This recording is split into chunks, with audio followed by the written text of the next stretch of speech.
আসসালামু আলাইকুম গাইস, কেমন আছেন আপনারা সবাই? আপনাদের জন্য আমি আজকে ডাটা দিয়া একটা মুরগির রেসিপি নিয়ে আসছি। প্রথম দেখুন এখানে আমি সুন্দর করে তেল দিয়ে দিলাম। তেলটা গরম হয়েছে পরে আধা কাপের মতন একটু পেঁয়াজ দিয়ে দিলাম, একটু বেশি দিয়ে পেঁয়াজটা আমি একটু তেলের সাথে ভালো করে একটু মিলাই দিলাম। মিলাই যখন একটু হালকা লাল হয়ে আইছে তখন আমি এখানে 5-6 চামচ আদা রসুন বাটা দিয়ে দিলাম, আর স্বাদ মতন 2 চামচ লবণ দিয়ে দিলাম। এখানে ধনিয়ার গুঁড়া দিয়ে দিলাম 1.5 চামচ, 1 চামচ আর আধা চামচ। হলুদের গুঁড়ো দিয়ে দিলাম আমি 1 চামচ আর আধা চামচ। মরিচের গুঁড়া দিয়ে দেবো 2 চামচ।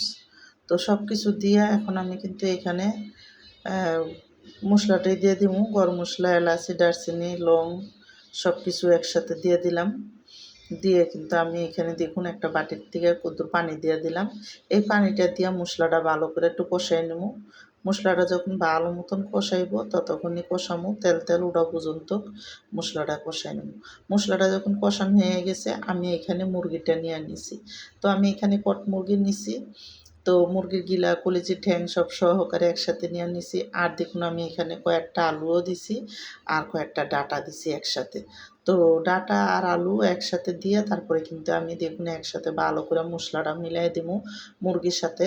ভালো মতন মিলাইয়া এখন আমি চুলার আঁচটা মিডিয়ামে রাইখা তারপর ডাইক্কা মাংসটা কষাবো। তো মাংসটা যখন দেখুন এরকম কষানোর পরে পানি উঠে গেছে আমি একটু ভালো করে আরও লাড়াচাড়া দিব। দিয়ে কিন্তু তারপরে মাংসটা পুরো কষান পর্যন্ত মাংসটারে রান্না করে নিব। তো মশলার সাথে ভালো করে দেখুন মাংসটা মিলানো হয়ে গেছে গা। তারপরে কিন্তু আমি মাংসটা আর একটু কষায় নিতেছি। যখন আর একটু কষানো হয়ে যাব তারপরে কিন্তু আমি পানি দিয়ে দেবো। দেখুন এখন পানিটা কিন্তু পুরো শুকিয়ে গেছে গা, আর কিন্তু তেল তেল উঠে গেছে গা যখন, তখনই কিন্তু আমি এখন এটার ভিতরে পানি দিয়ে দেবো। তো এখানে আমার আলু, মাংস সব কিছু কিন্তু আধা সিদ্ধ হয়ে গেছে গা। এখন আমি অল্প করে দেখুন ঝোলের জন্য পানি দিয়ে দিলাম।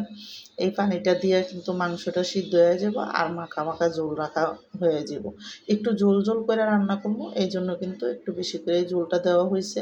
তো দেখুন মশলাটা মিলাইয়া এখন আমি ঢেকে দিলাম।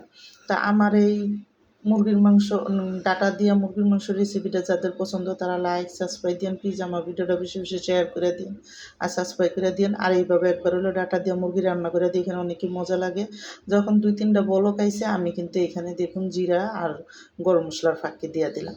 তো এখানে জিরা আর গরম মশলা ফাঁকিটা দিয়ে আবার তরকারিটা ভালো করে একটু লাড়াচাড়া দিয়ে দিলাম। দিয়ে কিন্তু দেখুন যখন ঝোলটা শুকায় এরকম হালকা হালকা তেল উঠে গেছে গা, তারপরে কিন্তু আমি তরকারিটা নামাই দেবো।